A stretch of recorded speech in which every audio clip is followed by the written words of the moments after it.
Welcome, survivors. Hello, hello. We are so welcome. We're so welcome to have a beautiful friend of ours. We actually met her in Canada.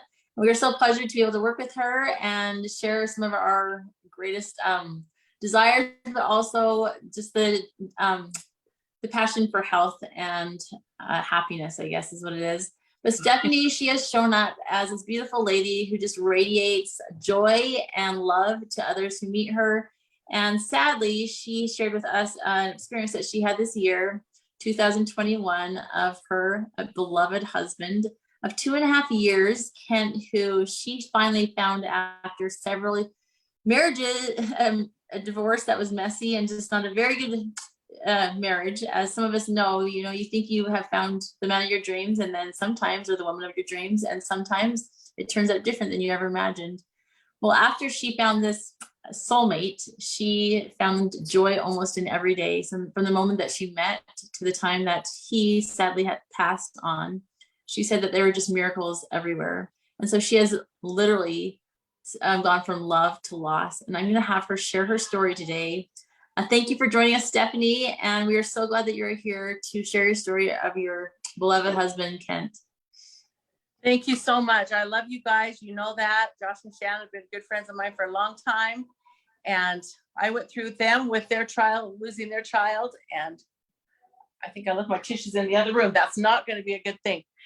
Anyway, sorry that we're so late tonight, you guys, but I am so blessed to be able to be here on the show and share this with all of you out there. And I feel like I've been a survivor for a very, very long time in very, very many different situations, as all of us are.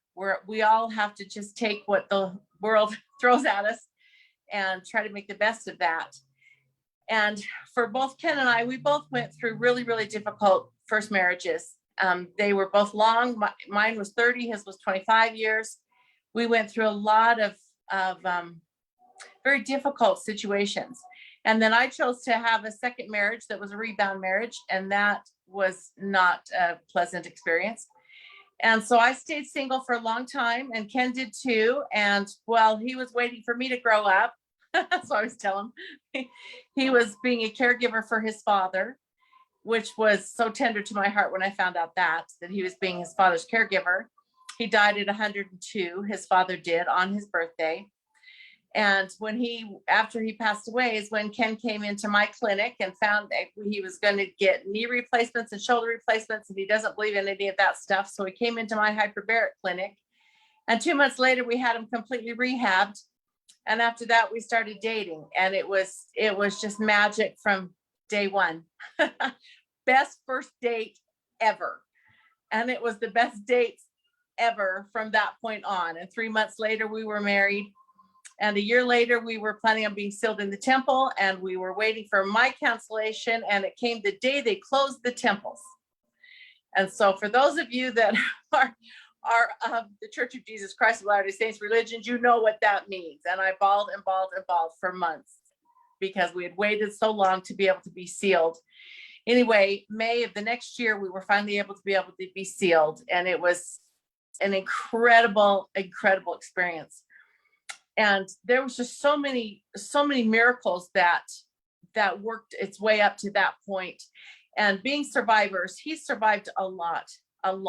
And so did I. And when we found each other, it was just a miracle that we found each other, for one thing. And for the other thing, that we just hit it off so fast. And everything just, I kept telling him, this is what a marriage is supposed to be like. I had no idea. This is how it's supposed to be. It was so easy. It was so easy. And where he might have had some issues, I picked him up. Where I had issues, he picked him up. We just didn't have hardly any issues. It was just the most beautiful experience.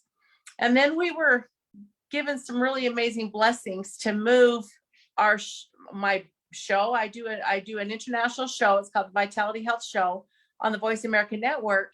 And we were given the opportunity, we could go anywhere with that. And I have a hyperbaric oxygen clinic down in St. George, and I ended up closing that too. And following the spirit brought us up to Southern Idaho. Now my husband's from St. George, So to move him to the mountains of Idaho was like a shock. But again, we had so many miracles. He said, I'm not gonna go there unless I know that's where we're supposed to be. And we were given absolute miracles to be there. And then fast forward, we bought a house in May, finally, in Montpelier, Idaho, and he died in August.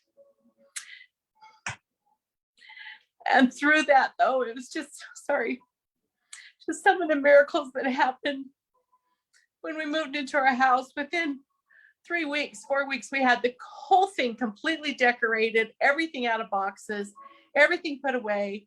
He went through and put up shelves wherever I wanted them. We didn't have to do much to the house, luckily. We had the house completely put together and ready to go. And we're just in the process of getting restarted on my show.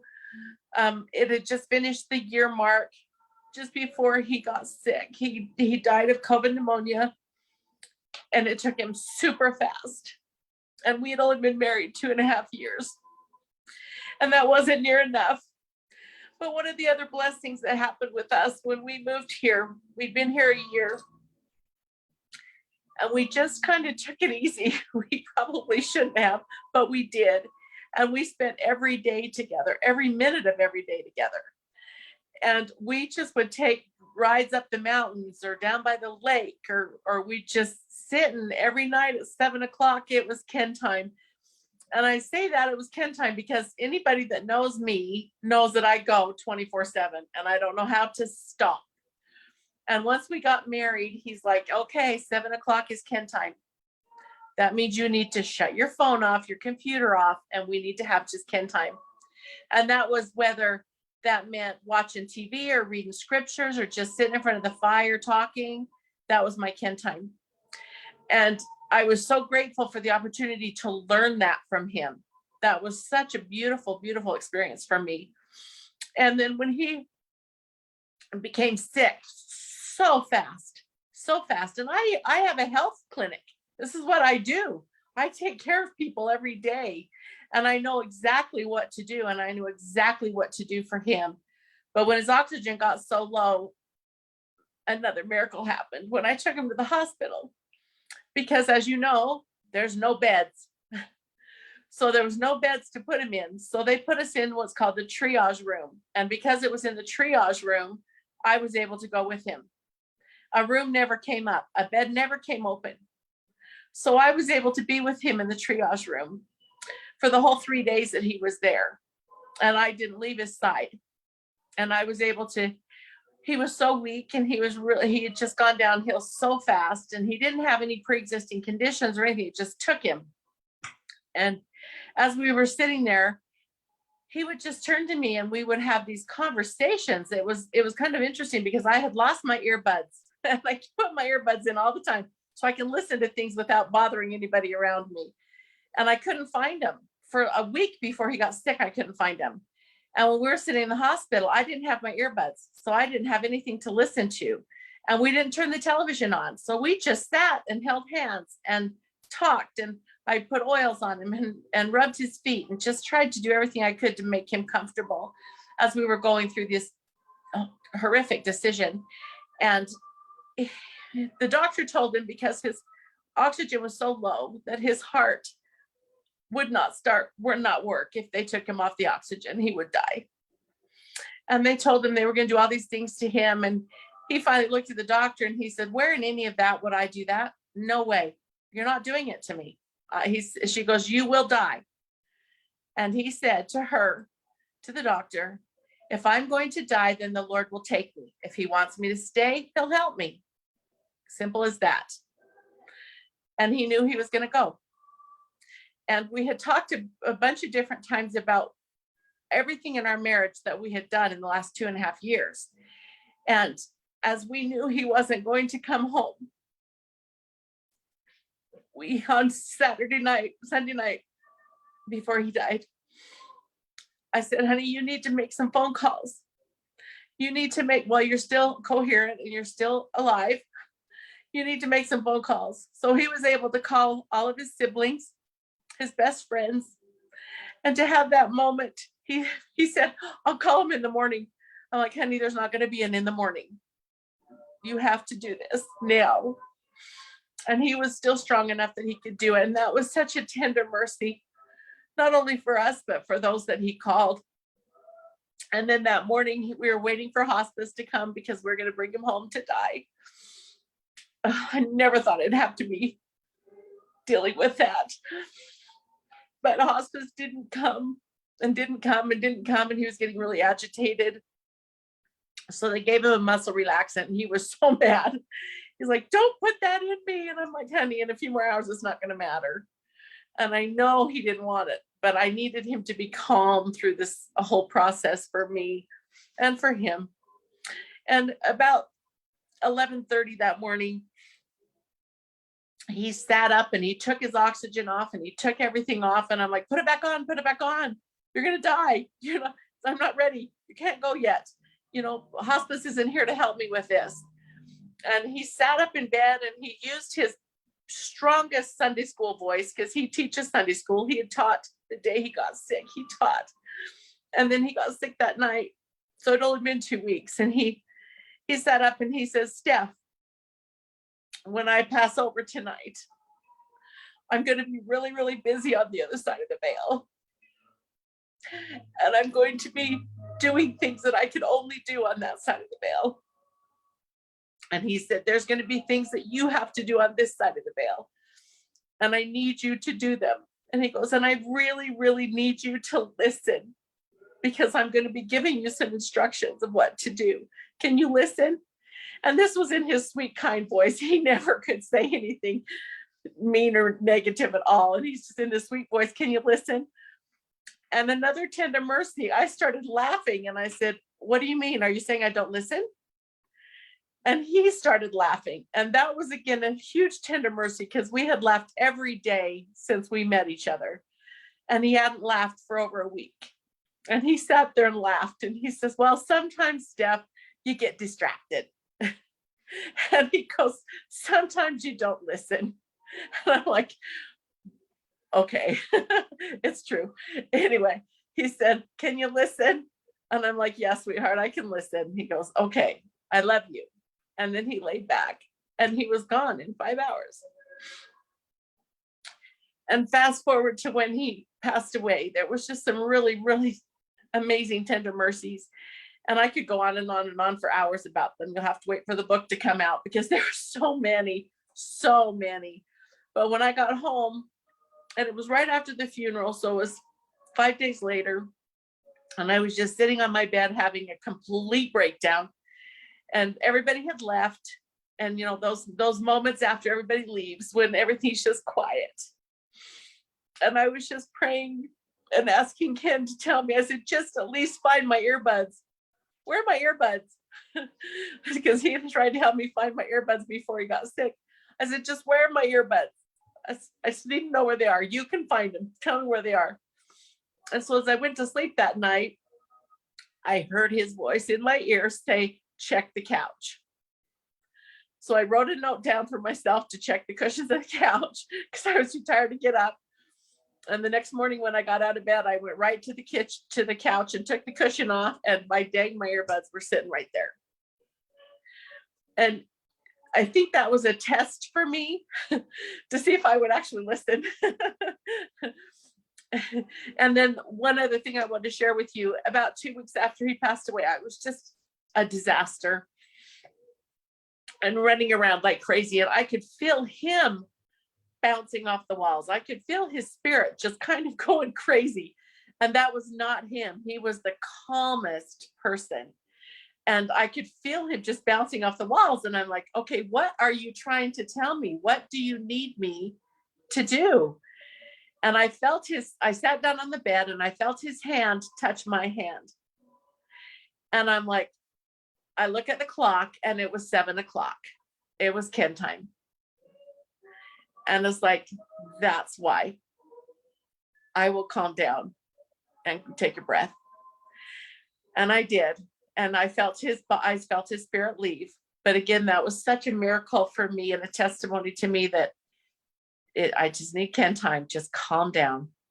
Calm down and quit bouncing off the walls. So for me, when I was trying to figure out how to navigate my world, and as I said before, I host an international radio show, and I wasn't sure what to do. I had taken a few weeks off just to try to get my brain and everything back in place. And I'm like, okay, I need to keep working. Well, the funny thing was, he was my tech guy. He did everything from the time I started the show. He did everything. He did all my writing. He did all my everything. He did all my mics and my sound systems and everything. So that's what he did. He's a sound guy for 25 years. I didn't worry about that stuff. So the first day I tried to do my show, I had a friend come over, Alicia, come over. And as I was getting ready to do the show, I couldn't get my mics on. They would not go on. And I could not figure out what was going on. And I was in this total panic because Ken always had everything set up. When you go national, you go at that time, because you can't wait. You can't be late. And I'm like, oh my gosh, I can't get my mics working. And they're like, okay, countdown. We don't have any more commercials to run. We need to go. And I'm like, Ken, help me. What am I supposed to do? And I heard him say in my ear, turn the switch on. Really? So I reached back and turned the switch on, and amazing when you turn power on that you can get power into the microphones. So again, that was another absolute blessing. And I have no doubt that we are here to not only survive, but to thrive.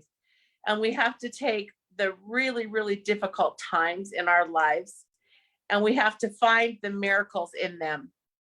And this is something I talk about on my show all the time, because the miracles are out there. We just need to look at them, and we need to recognize them. So it was very, very important for us to be able to really look at those miracles. And every single day I still cry, and I still try to find the miracles each day. Stephanie, wow. Just listening to your whole story and just listening to your amazing, optimistic point of view. This has got to be one of the hardest things, to lose someone that you knew you were so happy with, right? So happy. I waited so long to find him. So Steph, what would you say to people out there that have lost someone? Obviously, you found optimistic. How would you say you could help someone to get to that point? Because not everyone's there, right? So what did they do that they feel themselves maybe in despair right now? They're like, I'm not where you're at. What do I do? You know, it's funny because a lady in my neighborhood, she lost her husband the week before I did to the very same thing. And it's only been the last probably 3 weeks that she's even come out of her house. And I went over to check on her one day. I brought her I made a bunch of homemade chicken noodle soup. You guys, the best thing you can do is be service to other people. Be service to other people. Because if you're taking time to serve other people, you don't think about yourself. And so I made a great big pot of chicken noodle soup.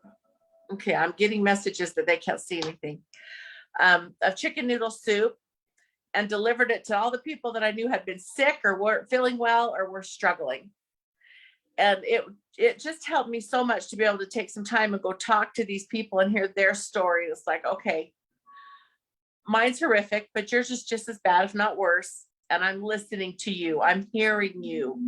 And it's okay if you don't want to come out of the house. Stay in the house until you're ready. Just don't stay in there too long, and Yes. Find something small that you can do so that you can share service with somebody. Because I feel like my show was such a godsend to me, because when I got on there, it was like, okay, stop worrying about yourself. You've got thousands of people listening to this show. They need to have an upbeat show. They need to have a positive reinforcement.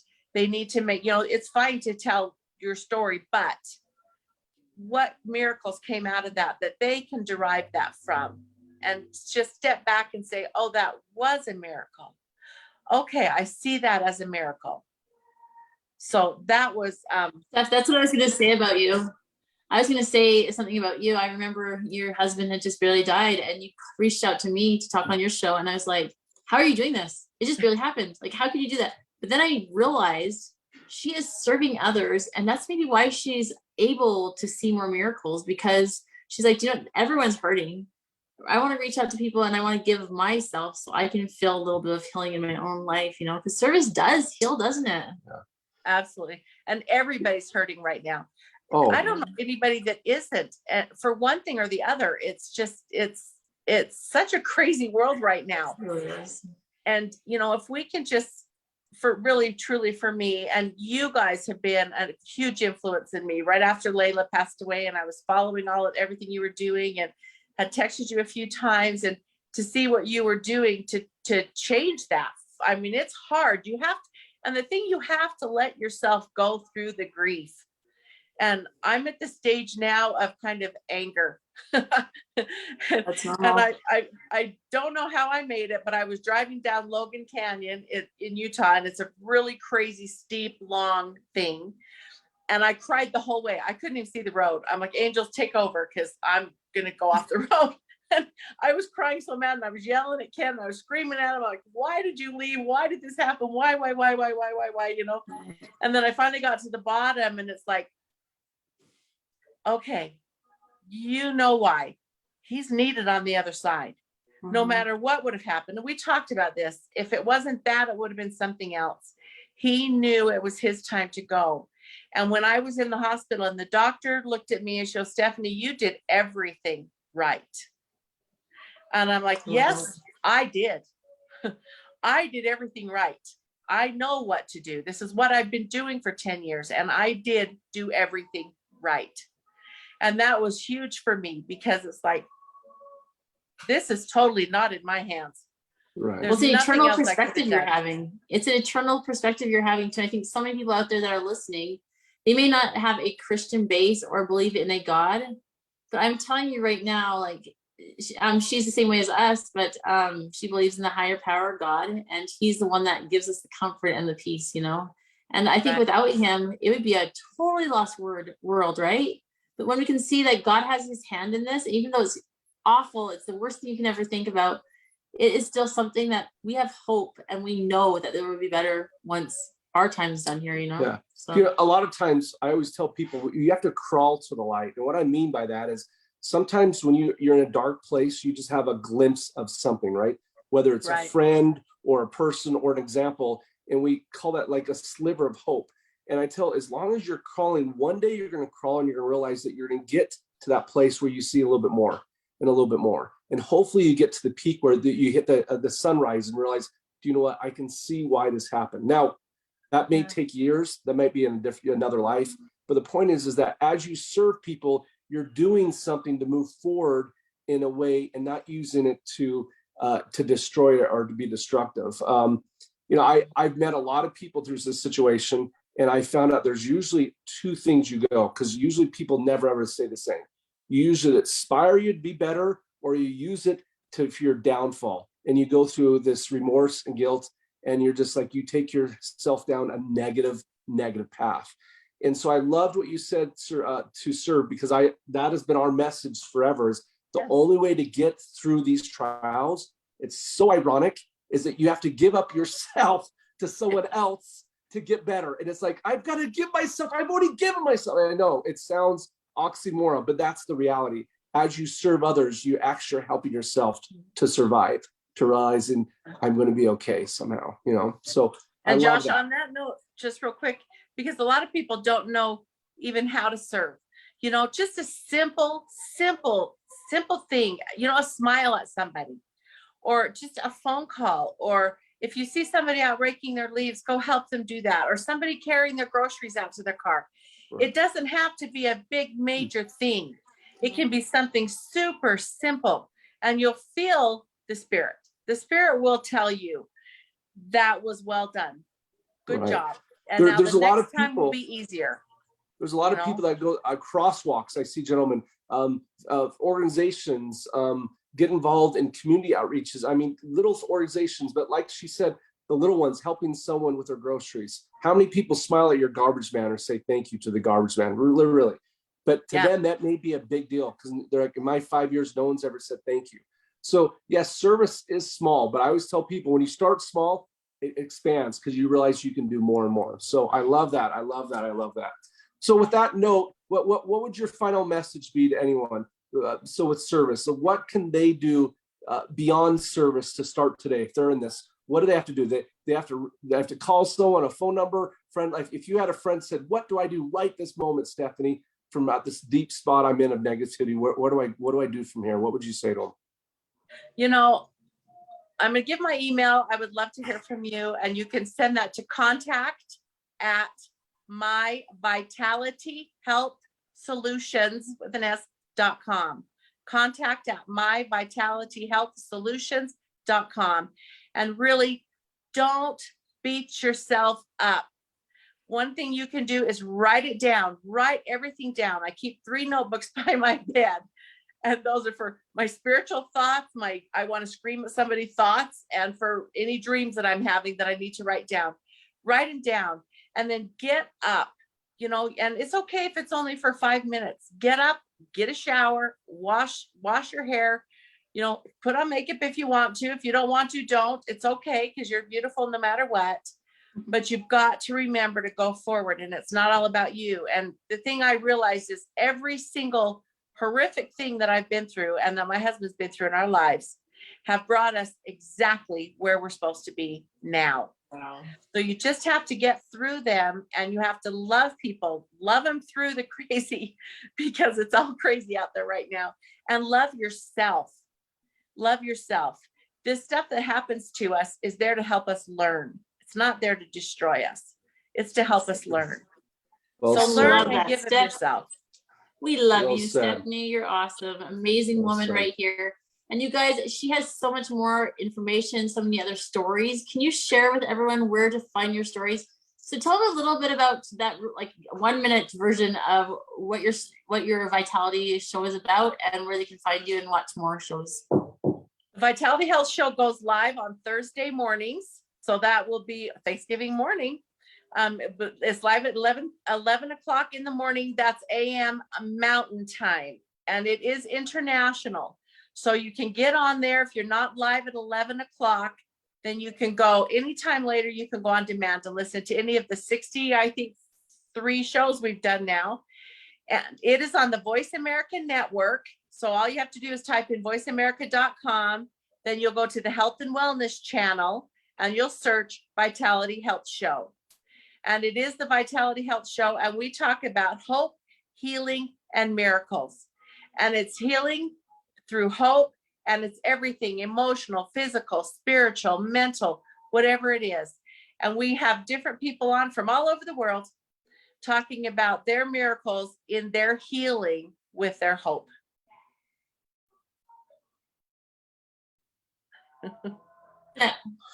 Well, thank you for sharing that with us. And again, people, please reach out to Stephanie. Her show's amazing. We just want to thank her for spending this time with us, and let her know that we love you with all our heart, and God bless you. And thank you for sharing your story. And I know there's people out there that are saying, you know what, Steph, if you can do it, you give me hope I can do it too. So thank you for sharing your Thanks story. for being our survivor this week. Absolutely. And you guys can go on my show and go on demand, and you can hear the one that Josh and Shannon were on. Just go look It it was up. fun. That's And it was great. awesome. Thank you, everybody. Good Thank luck. you. You're all survivors. Hang in there. Thank you. Right. Bye-bye. Thanks. Have a great Sunday. Bye, you guys.